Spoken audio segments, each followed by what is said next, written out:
Welcome to the lecture of highway. हम इस lecture में पढ़ेंगे हमारी फ्लेक्सिबल पेमेंट का डिज़ाइन जैसे कैसे करते हैं हम हमारे बर्मिस्टर मेथड से, ठीक है, जिसको लेयर्ड सिस्टम या फिर जिसको इलास्टिक मेथड भी बोलते हैं। इसके एजम्पशन क्या है कि जो हमारा लेयर में मटेरियल होगा वो कैसा होगा, आइसोट्रॉपिक होगा, होमोजीनियस होगा और हमारा इलास्टिक होगा, ठीक है। और जो हमारी पेमेंट बनाएगी वो एक स्टिफर लेयर बनाएगी जिसकी ज़्यादा वैल्यू होगी, जिसकी हायर वैल्यू होगी किसकी, मॉडुलस ऑफ इलास्टिसिटी की, then that of a subgrade. Subgrade से ज़्यादा इलास्टिसिटी जो होगी वो किसकी होगी, पेमेंट की होगी, जो ऊपर वाली लेयर्स हैं उनकी, ठीक है। तो layers are constant contact, layers का क्या होगा, कांस्टेंट कांटेक्ट होगा। ये डोनाल्ड एम बर्मिस्टर ने डेवलप किया था लेयर सिस्टम एनालिसिस के थ्रू, ठीक है, जिसमें क्या बताया गया कि जो flexible pavement sections are composed of layers. जो फ्लेक्सिबल पेमेंट के सेक्शंस होते हैं वो लेयर्स के थ्रू बने होते हैं। And the elastic modulus of top layer, और जो हमारी इलास्टिक मॉडुलस होगा इस टॉप वाली लेयर का वो क्या होगा, हायर होगा, okay. The top layer is the highest elastic modulus में। तो अगर हम इस पेवमेंट का देखें जो ऊपर है, इसका जो इलास्टिक मॉडुलस है वो हमने ईपी लिखा पेवमेंट का, और जो हमारा सॉइल सबग्रेड है उसका लिखा हमने ईएस। तो always EP is greater than ES in the case of Burmister method, right. ये क्या रिप्रेजेंट कर रहा है कि इन्फिनिटी, इसकी जो लेंथ ली हुई है ये हमने इन्फिनिटी ली हुई है, और ये टोटल एच हाइट है। अभी यहाँ देखते हैं हम कि यहाँ पे क्या रिप्रेजेंट किया हुआ है। हमारी जो पेवमेंट है वो उसमें कितनी भी लेयर्स हम डाल सकते हैं, 1 2 3 डिपेंडिंग अपॉन कितनी रिक्वायरमेंट है, क्या है, ओके। तो ये क्या है, हमारी मोर जनरल जो केस होते हैं, ये हमारा बेस कोर्स रिप्रेजेंट कर रहा है, तो हमने इसका modulus of elasticity E B ले लिया। ये हमारा सब बेस कोर्स है, इसका modulus of elasticity E S B ले लिया, sub base course, and this is our soil subgrade. So here we take as E S E S, okay. So as per the layer system, और we can say as per the Burmister theory, हमारा जो modulus of elasticity होगा base course का वो सबसे बड़ा होगा, उसके उससे छोटा होगा मॉडुलस ऑफ इलास्टिसिटी हमारा सब बेस कोर्स का, और सबसे छोटा हमारा होगा मॉडुलस ऑफ इलास्टिसिटी हमारा सब ग्रेड का, right. This method is based on किस पे मेथड है, ये हमारा बेस्ड है modulus of elasticity of different layer. Different layer की मॉडुलस ऑफ इलास्टिसिटी कैसी होगी, ठीक है। तो ये यहाँ पे है कि as per the layered system हमारी सबसे ज्यादा होगी टॉप लेयर की, उसके नीचे उसके कम, उससे नीचे सबसे कम, ओके। तो young modulus of elasticity of upper layer should be higher. Again and again this term is come, the upper layer should have higher modulus of elasticity as compared to the lowered layer, okay. It is अभी ये क्या है, ये observe किया गया curve से। It is observe from the curve कि जो वर्टिकल स्ट्रेस है उसकी वैल्यू 70 से लेके 30% तक, मतलब 70 to 30% तक डिक्रीज हो जाती है, रिड्यूस हो जाती है, रिड्यूस हो जाती है। कैसे, अगर हम पेवमेंट की लेयर की थिकनेस अपनी किसके इक्वल ले लें, रेडियस ऑफ लोड के इक्वल ले लें। हम इसको यहाँ पे देखते हैं बना के कि हमारी जो ये हमारी सबग्रेड है, ठीक है, इसके ऊपर हमारी ये हमारी सबग्रेड है, इसके ऊपर हमारी कुछ एच थिकनेस है किसकी, हमारी पेवमेंट की।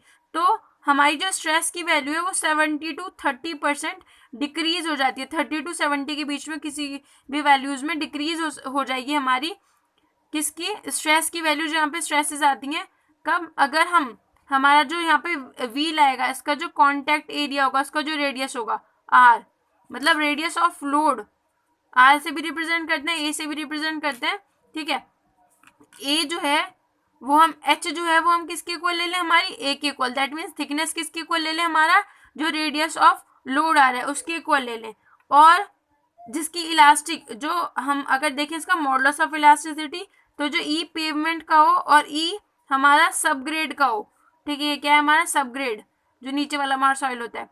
तो ई हमारा जो पेवमेंट का हो और ये हमारा सबग्रेड का हो, उसका रेशियो कितना है, 10 है। दैट मीन्स जो हमारा मॉडुलस ऑफ इलास्टिसिटी हो वो 10 टाइम्स ज्यादा हो किसका, पेवमेंट मटेरियल का, किससे, सबग्रेड से, ठीक है। तो इस पूरी लाइन में यही बताया हुआ है। अब हम आगे चलते हैं।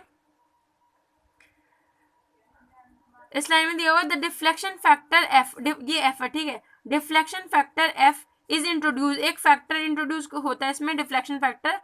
टू लेयर थ्योरी सिस्टम में इसे टू लेयर थ्योरी सिस्टम भी बोलते हैं, 2 लेयर्स मेनली पेवमेंट और हम सबग्रेड की बात करेंगे। 2 लेयर सिस्टम में जो डिपेंड किस पे करता है, E S upon E P पे, और we can say H upon A पे एंड एच अपॉन ए पे। तो E S upon E P क्या हो गया हमारा, मॉडुलस ऑफ हमारा Young modulus of elasticity of subgrade and Young modulus of elasticity of pavement material, इनके ratio पे डिपेंड करता है। और हमारा एच अपॉन ए पे रिप्रेजेंट करता है, डिपेंड करता है, where H is the height of the pavement and A is the radius of the load. Okay, इसमें कुछ ऐसे कर्व बनाए जाते हैं, ठीक है, जिसमें ये रिप्रेजेंट करता है ये अपॉन ई पी को। अलग अलग कर्व होते हैं, अलग अलग ये अपॉन ई पी के लिए, अलग अलग सबग्रेड और पेवमेंट के जो मॉडुलस ऑफ इलास्टिसिटी आएंगे उनके रेशियो के बेस पे अलग अलग हमारे क्या होते हैं, कर्व होते हैं। तो जहाँ पे हमारी जो पेवमेंट की प्रॉपर्टी है उसके अकॉर्डिंग जो हमारा होगा उस पे उस कर्व को देखेंगे हम। फिर इस कर्व के लिए हमारा क्या होता है, थिकनेस में और रेडियस ऑफ लोड में के रेशियो रहते हैं यहाँ पे, कि हम कितनी थिकनेस ले सकते हैं। और क्योंकि देखो जो लोड का रेडियस होगा वो भी कुछ हद तक कांस्टेंट होगा, है ना, और जो थिकनेस होगा वो वेरी करेगा। तो ये हमारे एक तरीके से थोड़ा बहुत कांस्टेंट हो जाता है एक ही वैल्यू। और हमारी अब आई थिकनेस, और यहाँ पे रहता है हमारा F factor, that is deflection factor, हमारा इस एक्सिस पे रहता है। अभी इसमें क्या रिकमेंडेशन है थ्योरी में, कि हम एक लेयर के लिए 3 वैल्यूज पे चेक करेंगे, 3 सेक्शन लेंगे। एक तो लेते हैं हम 2/3 पे लेंगे, एक 1.5 पे लेते हैं, और एक हम एच पे लेते हैं। तीनों जगह हम क्या निकालेंगे, हमारी क्रिटिकल डिफ्लेक्शन की वैल्यू निकालते हैं, और फिर से हम क्या निकालेंगे, डेप्थ निकाल लेते हैं, ठीक है। तो हमारा h/a ये हमारा कांस्टेंट है, अलग अलग वैल्यू लेके हमने इस कर्व से हमने डिफ्लेक्शन फैक्टर देख लेना होता है अपना, ठीक है। ज़्यादा डीप में नहीं है सिलेबस में, इसलिए हमें ज़्यादा डीप में जाने की जरूरत है नहीं।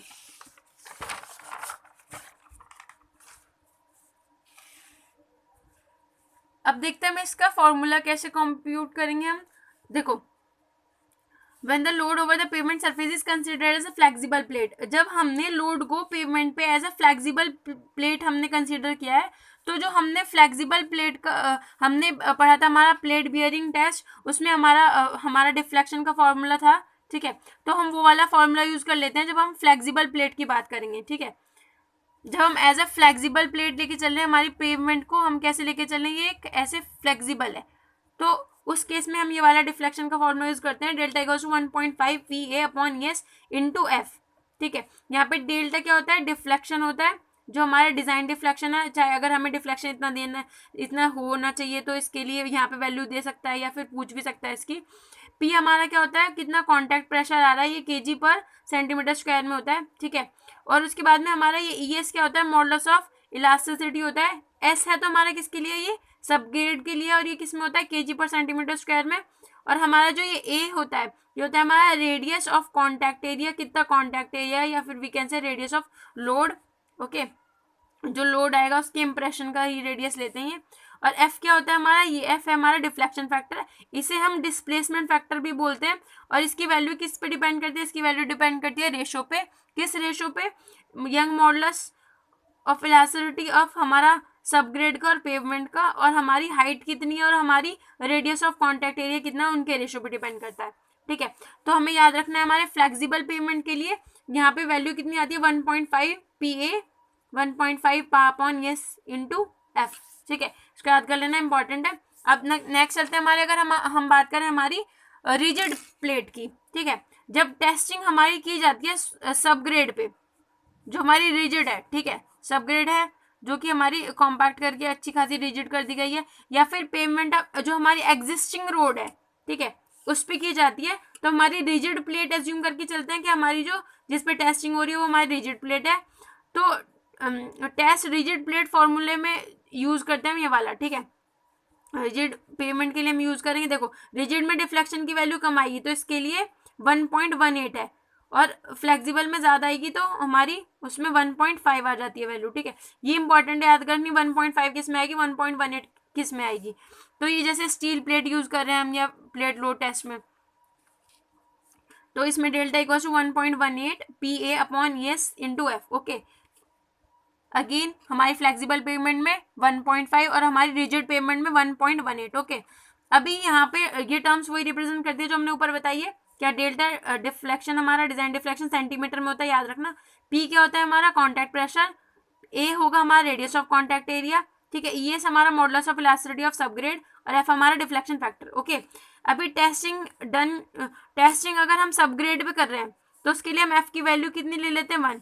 सबग्रेड पे कर रहे हैं तो एच की वैल्यू हमारी रिड्यूस होकर एच इक्वल टू 0 हो जाएगा। हम सबग्रेड की बात करें, इस पर टेस्ट मार रहे हैं तो हमारा एच 0 हो जाएगा। तो एच 0 हो जाएगा, एफ किस पे डिपेंड करता है, एच बाई ए पे, तो ये 0 हो जाएगा। तो हम इसकी वैल्यू लगभग 1 लेके चल लेते हैं, ठीक है।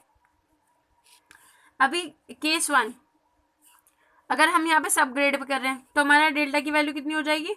अभी हमने सपोज हमने रिजिड लिया हुआ है, सबग्रेड के लिए तो हम रिजिड ही लेते हैं, तो हमारी 1.18 P A upon E S, और यहाँ पे हमारी एफ की वैल्यू कितनी हो जाएगी 1, ठीक है। यहाँ से हम ई एस की वैल्यू निकाल सकते हैं अपनी। छोड़ो, दूसरा केस देखते हैं। दूसरे केस में क्या है हमारा, किसी हाइट पे कर रहे हैं हम, हमारी पेमेंट की हाइट है एच नॉट, हमारा ईपी दिया हुआ है। ओके, तो डेल्टा क्या आएगा इस केस में, हम इस पे कर रहे हैं 1.18 P A E S, rigid plate S लेके चलेंगे इनटू एफ की वैल्यू कितनी आ जाएगी हमारी, यहाँ पे हमारी एफ की वैल्यू आएगी, क्योंकि हमारे यहाँ पे क्या है,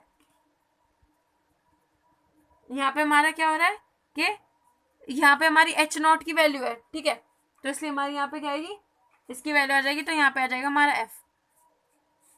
तो यहाँ से हम ई एस की वैल्यू यहाँ से निकाल के यहाँ पे रख सकते हैं, ठीक है। इस लेक्चर में इतना ही, ज़्यादा इंपॉर्टेंट है नहीं यूनिवर्सिटी पॉइंट ऑफ व्यू से, बट कॉम्पिटिशन में बहुत अच्छे से आता है, ठीक है।